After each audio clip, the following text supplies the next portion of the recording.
చాలా చోట్ల క్రిస్టియన్స్ని చంపేస్తున్నారు కదండి.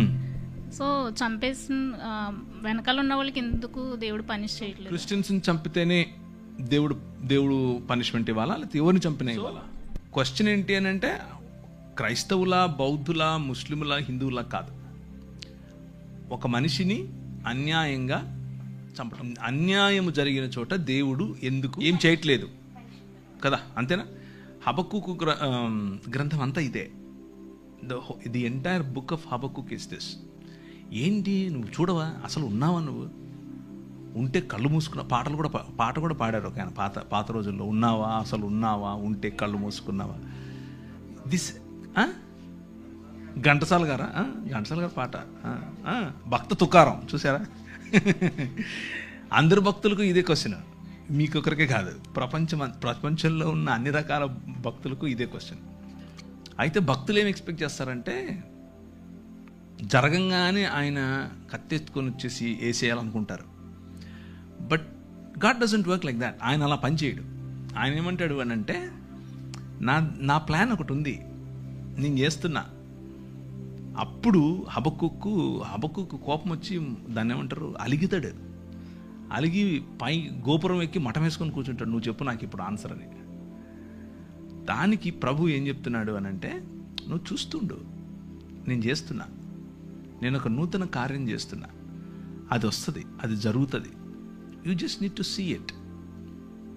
భక్తిహీనులు ఇలా అయిపోతే, భక్తిహీనులు అసలు భక్తి లేని వాళ్ళు మాకంటే తక్కువ నీతిపరులు వచ్చి మాకు బుద్ధి చెప్తారా అనేది ఆయన క్వశ్చన్. దానికి దేవుడు ఇచ్చేటటువంటి ఆన్సర్ ఏంటి అని అంటే,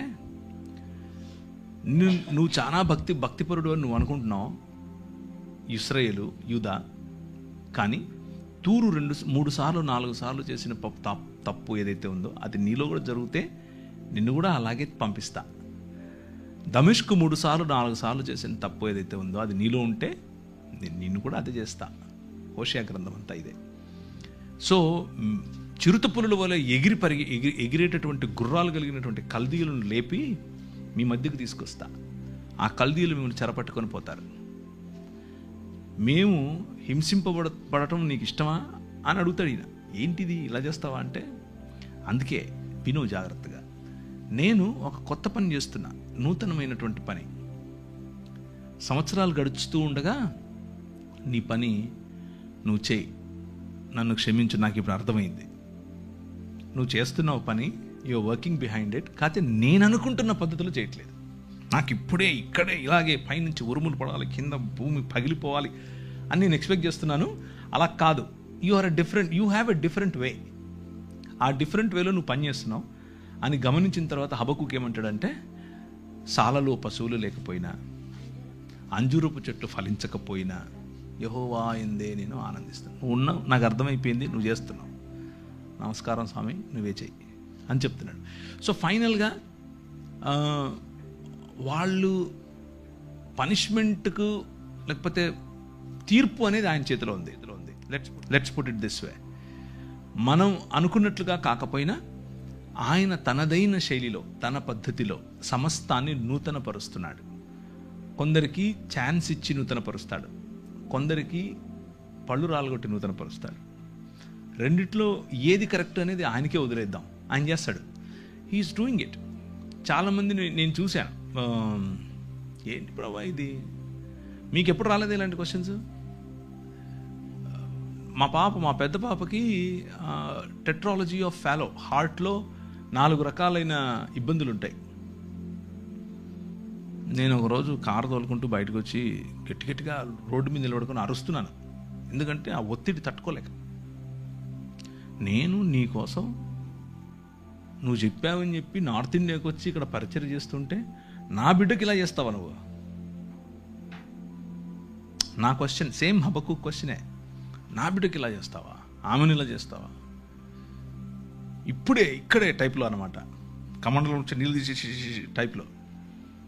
ప్రభు అన్నాడు, ఏం మాట్లాడలేదు ఆయన, ఏం మాట్లాడలా. ఒక 2 ఏళ్ళు నేను అలిగా ఆయన మీద. వాక్యం చెప్తున్నా, తిరుగుతున్నా, మొత్తం ప్రపంచం అంతా వెళ్తున్నా, కానీ ఆయనతో మాటలు లేవు, అలిగా అనమాట. Then one day God spoke to me and said, చూస్తూ ఉండు, నువ్వు ఆ 2 ఏళ్లలో 1 సంవత్సరం తర్వాత ఒక మంచి డాక్టర్ని పరిచయం చేశాడు. ఆ మంచి డాక్టర్ ఆపరేషన్ చేసి కరెక్ట్ చేశాడు. కరెక్షన్ అయిపోయిన తర్వాత ఆమె she's just like any other normal child, no difference. So మనం అనుకుంటున్నట్లుగా కాకపోయినా ఆయన ఈ ప్రపంచంలో నూతనంగా ఏదో చేస్తున్నాడు. దాన్నే మనం నూతన సృష్టి అంటున్నాం, దాన్నే దేవుని రాజ్యం అంటున్నాం. ఆ దేవుని రాజ్యం వచ్చినప్పుడు, నూతన సృష్టి వచ్చినప్పుడు మనకు స్పష్టత చాలా వస్తుంది. కీర్తనల్లో 1/3 కనీసం ఒక 30% కీర్తనలు అన్నీ ఇవే. ఏంది ఇలా అయిపోతుంది, రాత్రిపూట తలగడంతా తడిసిపోతుంది, అయినా నువ్వు చూడవా, నువ్వు వినవా, నువ్వు కలుగు చేసుకోవా అనేవే కీర్తనలు. So the book of Bible is full of emotion from humans. మనుషుల నుంచి ఇమోషన్ ఎక్కువ ఉంటుంది దేవుని వైపు. దేవునితో కొట్లాడటం, దేవునితో అలగటం, దేవునితో స్ట్రగుల్. ఇది మతం ఏమనుకుంటుందంటే, ఎంత గర్వం రా నీకు దేవుణ్ణి, ఆయన నాయన, హీస్ అవర్ డాడ్, నాయన, ఆయనకి ఇష్టం. అండ్ ఒకవేళ కూర్చున్న మీలో ఎవరైనా సరే, if you have this question, అని దేవునితో నేను ఇలా చేయొచ్చా? Yes, you can. దేవునితో పెనుగులాడచ్చు, దేవునితో కొట్లాడచ్చు, దేవునితో అలగచ్చు, బొంగమూతి పెట్టచ్చు.